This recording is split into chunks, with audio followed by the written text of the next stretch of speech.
Okay, you guys, this video right now that you're going to be watching, I assume you are, well, no, I know you're watching it for the day, Monday, August 31st. It says watch basics and explanatory writing exercises 10 through 14 video. So this video, you guys, is going to prepare you, one, to be writing for like the whole year, right? But it's specifically preparing you to do tonight's homework where you have, today's homework where you have grammar exercise 10 and 12, tomorrow's homework where you have exercise 13, and Wednesday's homework where you have exercise 14. There's something else in Wednesday, so it's not just this, but at least for tomorrow you don't have to watch another video because you have this one to cover it. So what are we talking about? We're talking about writing basics and explanatory writing. Explanatory writing, guys. There are different types of writing for everything. There's descriptive writing, there's persuasive writing, there's comparison writing, and there's explanatory writing. And that's what most of our writing is about, because most of our writing is explaining information, okay? And that's exactly what we're going to be talking about over the today to help you in the next couple of days. Learn some more strategies and review some good basics on how to write well, like is always our goal. We already talked about the writing rubric, so how am I grading your writing this year so I can specifically see that you're using certain strategies and using ways to improve your writing. So let's look into this. You also have in your binder, by the way, a condensed version of this slide presentation right here to help you with the examples. But now that you actually have your book, I'm going to show you where the examples came from as well here. Okay, let's do it. Okay, guys, I'm smiling already because I just know that you guys know that no writing class is complete without Miss Jessica's handy dandy favorite sheet in the whole world that's been around for like a decade that she offers to you guys every single year that you're in her class. How to write an excellent essay. Woo!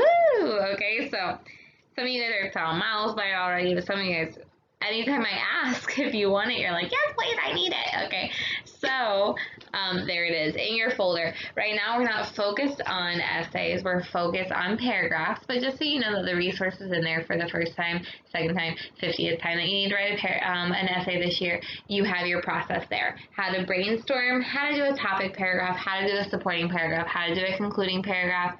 Remember, there's topic, 3 supporting at least, and then a concluding, and then how to check it. Another way to check it is by doing what? Using the rubric that I gave you this year, okay? Which is a good way to check it, including this, because it'll help you get a good grade too, okay? Look what it says at the bottom. I know I'm top on it, but it's also here. I know I'm covering it up. Don't be afraid of rewriting. It means you have something worth not only saying, but saying well, right? And then it says, okay, so don't be afraid of rewriting. Don't look at it as like, I have to rewrite. That means it's double the amount of work. Well, sometimes it is, but if you write it in a computer, it's faster. Okay, so let's get into the specifics of writing for today. Okay, 2 major ideas I want you to see about explanatory writing right now. Like I told you, there's different types of writing. Explanatory writing is giving information. Look what it says. Explanatory writing requires you to examine and convey complex ideas, concepts, and information clearly and accurately, okay? Explanatory writing is you're trying to explain, guys. You're trying to explain complex ideas, concepts, and information clearly and accurately. So that's your goal right there, is that it's clear and that it's accurate. You don't just write just to say you wrote. You wrote with the goal that your reader understands it well. So keep that in mind when you write, because it'll give you a goal to work toward.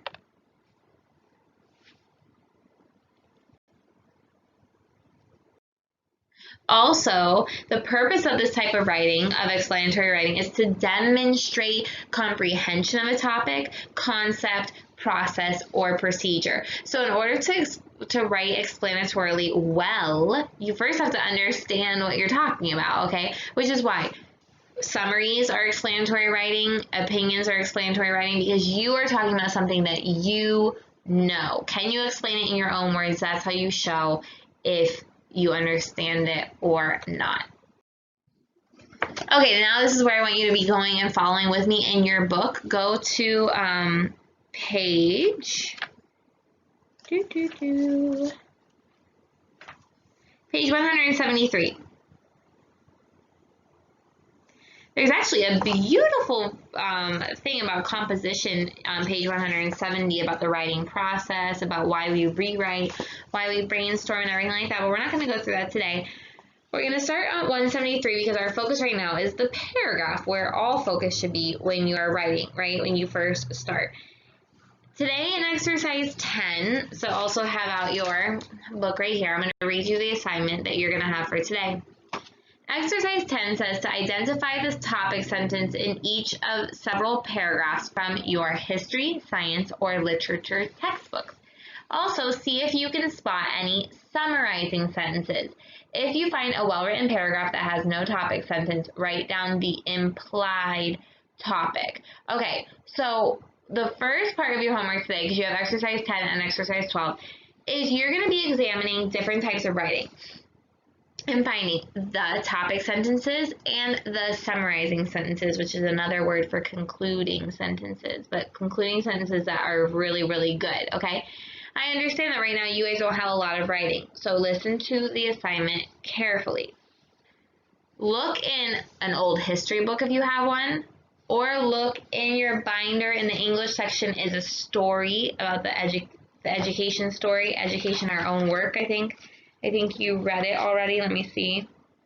If you read it, yeah, you read it on last Wednesday. You can look in, so you can look in your history book. You can look in that education essay in your binder. You can look at the difference between philosophy and psychology. That's some good literature right there. Or you can look in your George Washington Carver Spanish book, okay? You can also look in any other type of literature you can find. And what you need to do is find 5 good paragraphs that give you a topic sentence and a summarizing sentence. And we're going to go over which ones they are. You need to show me 5, you need to write them down on a piece of paper for exercise 10. 5 topic sentences, 5 summarizing sentences that you found that were good in those types of writings. You need to write the sentence down, completely down, okay, telling me if it's topic or summarizing, and you need to tell me where you got it. The history book, the education reading, the philosophy reading, the Spanish book, and it can be in Spanish, it's okay, because I just want you to be examining the different types of good paragraphs. What is the point in doing that? It's to give you ideas on how to write good topic sentences, how to write good conclusion sentences to make your paragraphs really, really rich, okay? Really, really deep and really, really good information. And look what it says. So also it says, if you can spot any summarizing sentences, so you do need to find your summarizing sentences. Find your topic sentences and your summarizing sentences.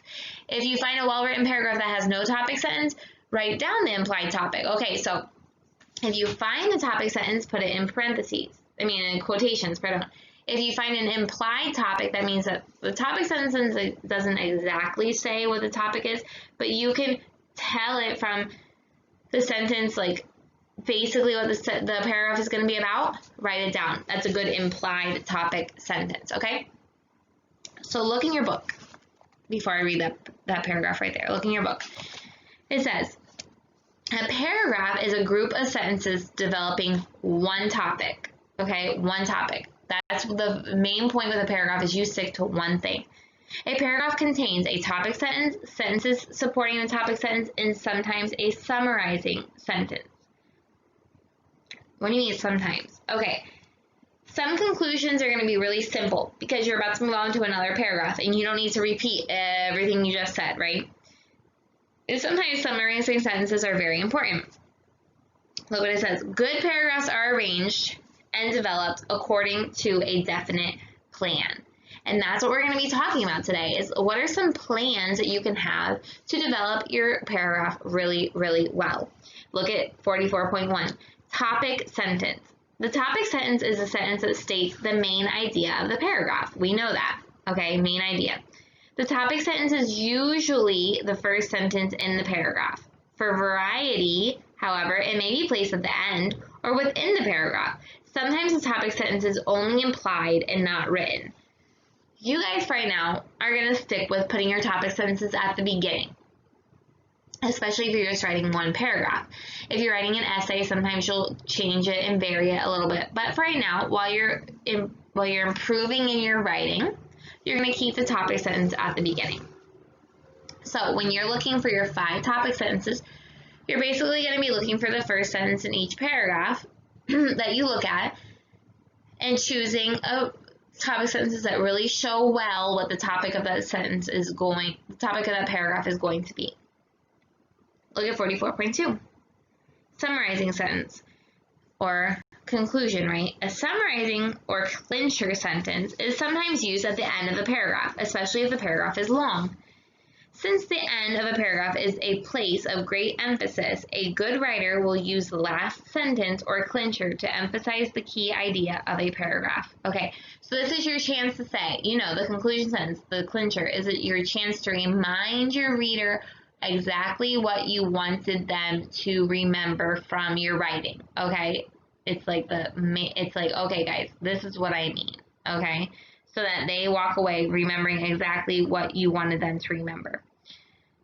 It says, although not every paragraph requires a formal clincher, the last sentence of a paragraph is usually important to help the flow from one paragraph to another. When a paragraph is long or contains complex ideas, the clincher can help the reader grasp the significance of the paragraph just presented before going on to the next one. Okay, so it's a repeat, it's a review before you go on to the next thing. And in my class, your clinchers, your conclusion sentences are required. Okay, no matter what this book says. Look on page 174. The clincher should do the following. Okay, this is what your conclusion sentence should do.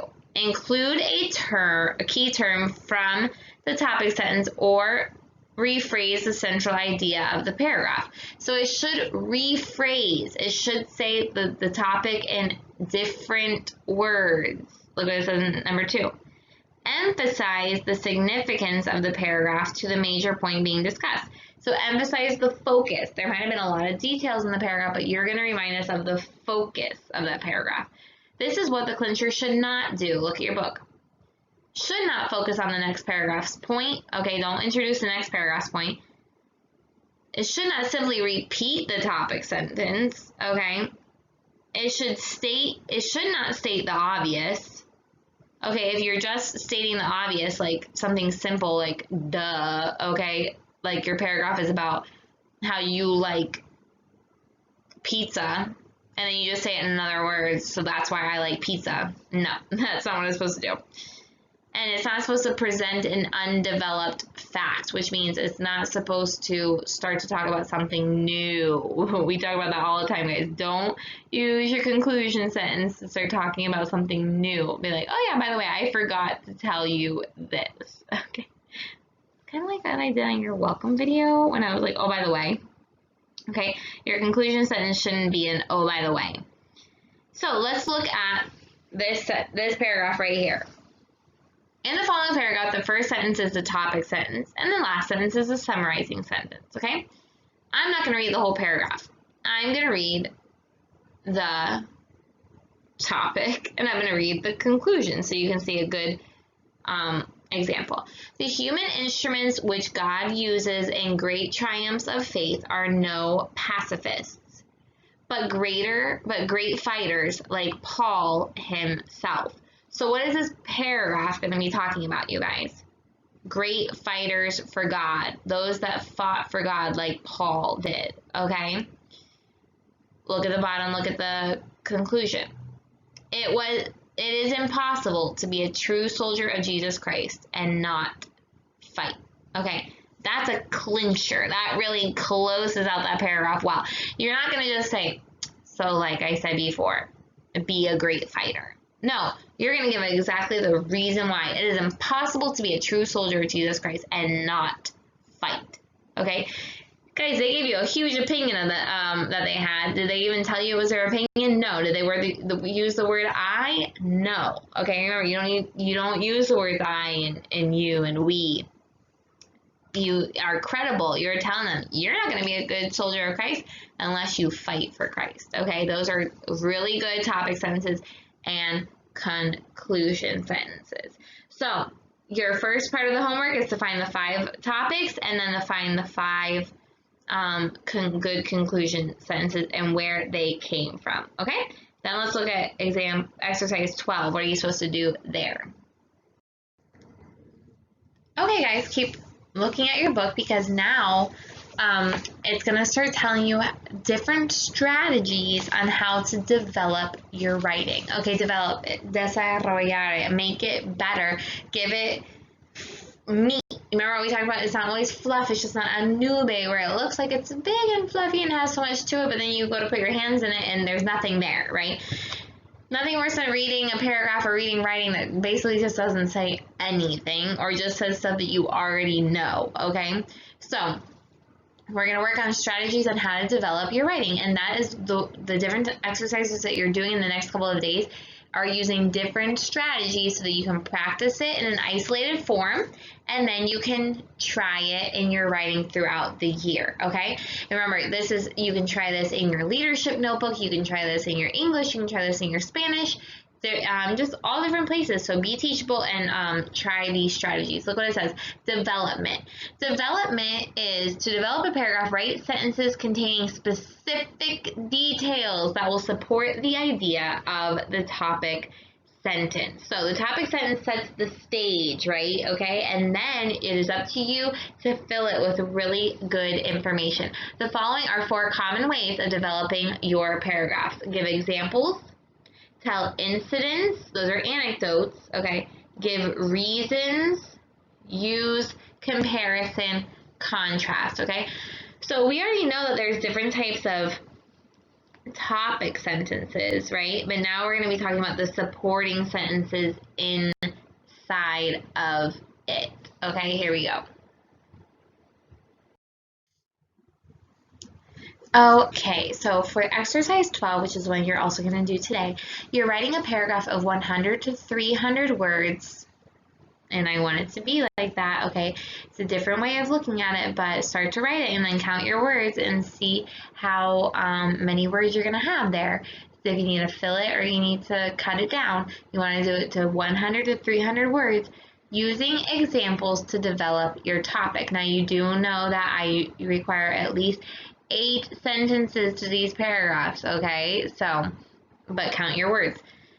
It doesn't have to be like specific, like if you had 301 or 99 or whatever, okay? But make sure you have the amount of sentences that you need and the amount of words that you need. Write a paragraph of 100 to 300 words using examples to develop your topic. So here you go. This is your first strategy.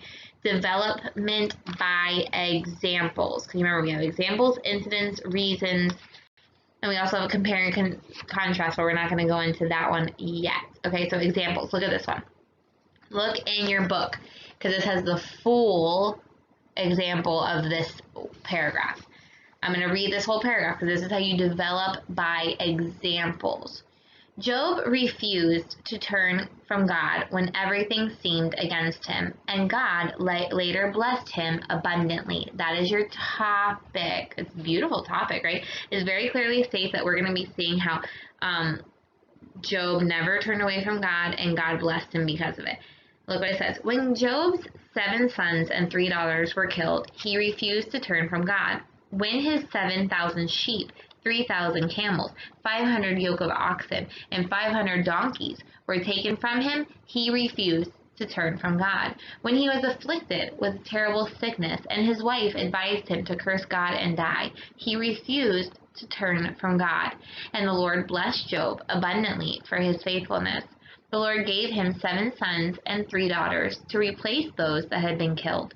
The Lord blessed Job with twice as much wealth as he had lost, giving him 14,000 sheep, 6,000 camels, 1,000 yoke of oxen, and 1,000 donkeys. He also restored Job's health and allowed him to live 140 years in peace and prosperity. Really quick question before we talk about the development part. Is there a real clincher sentence, a conclusion sentence in this paragraph? No, it's not necessary because he's ending in a way where he says, he also restored the health. Okay, so it doesn't really need a conclusion sentence. Could it have used one? Yeah, it really could have, and it would have been great. Okay, but here it wasn't super necessary. So let's look at the development. Think about it, you guys. This one is full of examples. It's full of specific examples. It would be hard to believe that Job never turned from God, even when things were really bad, and that God blessed him abundantly without these examples. Because what would you have said in the paragraph? Things were very, very bad for Job. People died in his life. Animals died.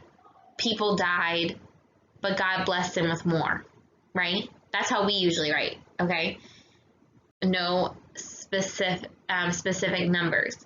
But here, he didn't even specify the things. He didn't just say Job lost sons and daughters and camels and oxen and donkeys. No, he gave specific. 7 sons, 3 daughters, 3,000 camels, 3,000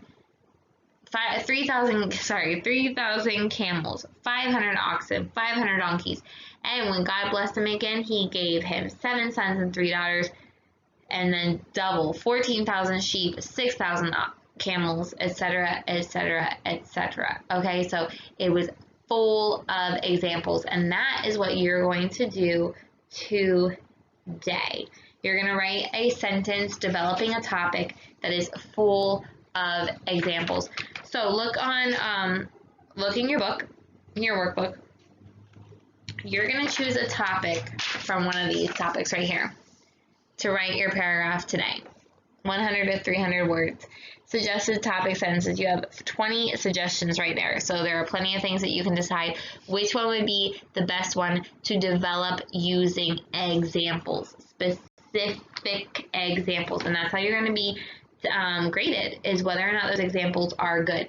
You're going to be graded on your rubric. Okay, remember the rubric, and you're going to be graded on whether or not you have a good topic sentence, great examples, and then you conclude it well. Okay, remember different ways that you can do topic sentences. You can do a did you know. You can just do a pretty explanatory one like you just saw right here. You can do a little anecdote. Okay, but just make sure whatever you do, it doesn't have to be some grand and glorious topic sentence. It just needs to be specific about what you're about to talk about, and then the examples be very specific. Okay, that's your homework for today. Now we're going to keep going about your homework for the other days on different strategies to develop paragraphs. Okay, on the day that you're doing exercise 13, you're going to be practicing the strategy of developing your writing by an incident. An incident is like something that happened, right? Okay, it's an anecdote. Look at what the instructions are going to say. Write a paragraph of 100 to 300 words using an incident to develop your topic.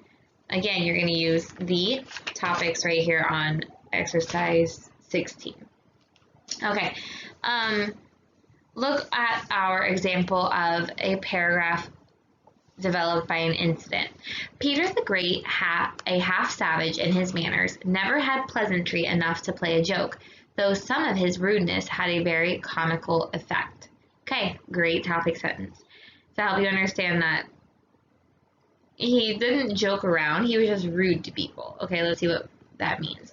On his second visit to a town in Holland, he and the burgomaster attended divine service, when an unconscious action of the Tsar almost upset the gravity of the congregation. Peter, feeling his head growing cold, turned to the heavily wigged chief magistrate by his side and transferred the wig, the hair of which flowed down over the great little man's shoulders to his own head, and sat so till the end of the service, when he returned it to the insulted burgomaster, bowing his thanks. The great man's fury was not appeased till one of Peter's suite assured him that it was no practical joke that his majesty had played, that his usual custom when at church, if his head was cold, was to seize the nearest wig he could clutch. Okay, like, what a weird story. But anyway, it's just an example of the whole paragraph is just one story to help it support the topic sentence that you gave, okay? And the whole thing was about the fact that he got his wig, his hair thing, taken off his head, okay? Dumb anecdote, but anyway, it works to support the topic sentence, and that's what you guys are going to do on example 13. You're going to tell a story of something that happened that supports the topic sentence of what you're trying to explain. That'll be fun. That'll be creative. And can you use personal pronouns in that one? Yes, you can. I, you, we, me. You can use those because it could be a story that happened to you. Okay, guys, and then for Wednesday, for your last development strategy for right now, because we haven't done comparison and contrast yet, is development by reasons. So in exercise 14, you will pick another topic to explain in 100 to 300 words that use reasons to develop your topic. Look what I mean. Look at example 4 in your book. Young man, your personal value depends entirely upon your possession of religion. That's the topic. Now we're going to support it with these reasons. You are worth to yourself what you are capable of enjoying. You are worth to society the happiness you are capable of imparting. To yourself, without religion, you are worth very little. A man whose aims are low, whose motives are selfish, who has in his heart no adoration for the great God and no love of his Christ, whose will is not subordinate to the supreme will, gladly and gratefully, who has no faith, no tenable hope of a happy immortality, no strong-armed trust, that with his soul it shall be well in all the future, cannot be worth very much to himself. Neither can such a man be worth very much to society, because he has not that to bestow which society most needs for its prosperity and its happiness. A locomotive off the track is worth nothing to its owner or the public so long as it is off the track. The conditions of its legitimate and highest value are not complied with. It cannot be operated satisfactorily to the owner or usefully to the public because it is not where it was intended to run by the man who made it. Okay, so what is this whole paragraph talking about?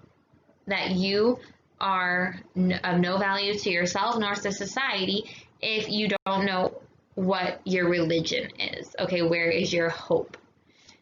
And this was specifically talking about the religion of Christ, because it says if you have no love of Christ, if you have no adoration for God, then you cannot offer anything to anybody because you're not even sure of your own self.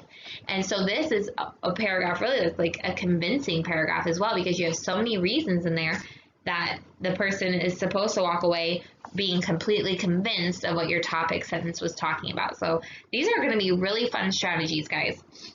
Dealio, right? Okay, on how to develop your writing even better. Through what? Through examples, through incidents, and through reasons. Okay, so practice those and try hard so that they come naturally to you the very next time. The only one that you should be using I and you and we and me in your personal pronouns is exercise 13, when you can use the incident. Okay? So that's it.